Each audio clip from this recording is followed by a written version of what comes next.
10 years ago today, I officially opened doors for business. And I wanted to thank you so much for being here, for being a part of this path to normal eating and to find your normal around food and body. So much of my journey in business relates so much to the lessons I've learned around food and body and weight.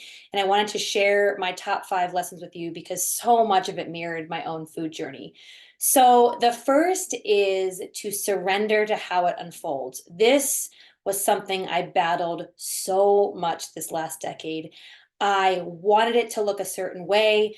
I prescribed exactly how the success should look, what timeline it had, what mile markers I hit, when I should be making certain amounts of money, when I could quit my day job, so many things.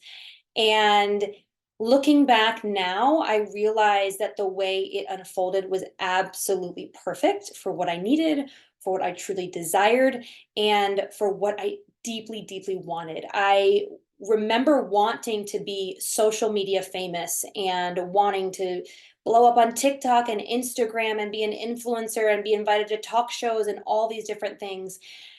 And then I ended up quitting social media. So looking back, it was like, I'm so glad that that wasn't my path because I didn't enjoy anything about social media. And if I had achieved success based on that, I would have hated my business. Instead, what I have is a business that is absolutely true to myself. The second thing that relates to this is trust the timing. This is one I struggled with so deeply around food, and one so many of my clients struggle with is hurry up. It has to happen faster. We want it to happen last week and we want to rush the results. And really, what happens is that the lessons we learn along the way are exactly what we need to learn to move to the next level, to go deeper into a concept, and to truly understand what it is we need to learn before really embedding things into our psyche, into our bodies, rather than just having it be some kind of intellectual concept. The third thing is that the resistance keeps us stuck. And so for me in my business, I resisted literally everything. This was very recent, my surrender to the process, but I resisted it not being big enough when I launched the Normal Eaters Club, when I would host a webinar, when I hosted a workshop, when I sold a product, when I had a course. Nothing was ever good enough. And I resisted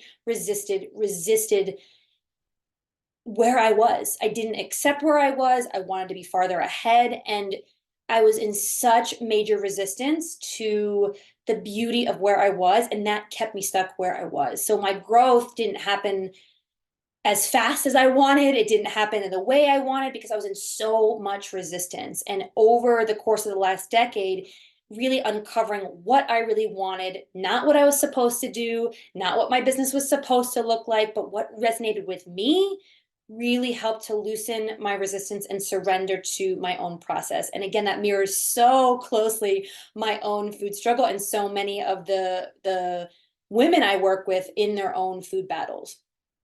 The fourth lesson is to listen to what's true to you. Again, mirroring the food journey exactly. There's so much out there around you. This is what you're supposed to eat. This is what it's supposed to look like. This is how you love your body. This is how you lose weight. This is how, you're supposed to cut out carbs. This is how you're supposed to dress. I mean, a million things about what we're supposed to do. Same thing in business. In the beginning, I took every course, every program, spent thousands and thousands of dollars on business coaching and what I was supposed to do and following the rules of how to build an online business.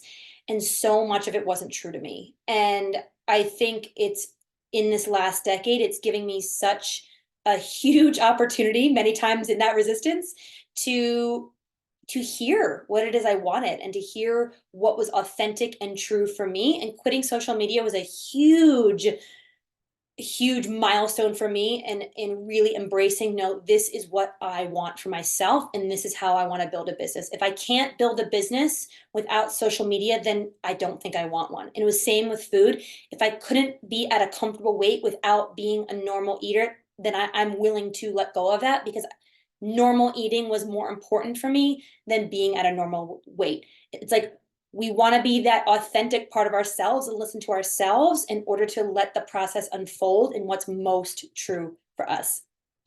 And then the last thing is celebrate. So this one I feel like is really close to my heart because I overlooked so many milestones in business.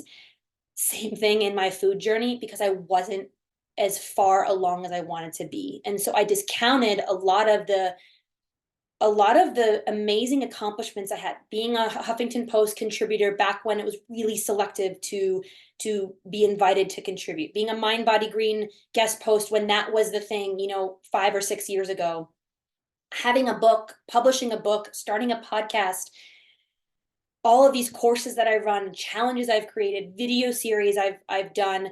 I overlooked so much of that and really embracing and being proud of it because I didn't think I was far enough along in my journey. Does that sound familiar? I know it did for me in my food journey. And so it's so important to celebrate the small wins, recognize the little milestones, because now that I look back on this decade, I'm like, wow, there were so many things along the way that I didn't appreciate.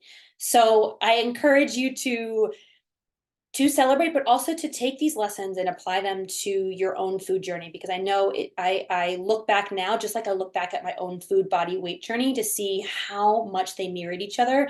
And I remember in the beginning of my business thinking, I'm learning so much of the same things. I thought I learned these lessons already. So I was sort of cursing the universe, but truly it was a beautiful thing to learn the lessons in a different way, at a different level.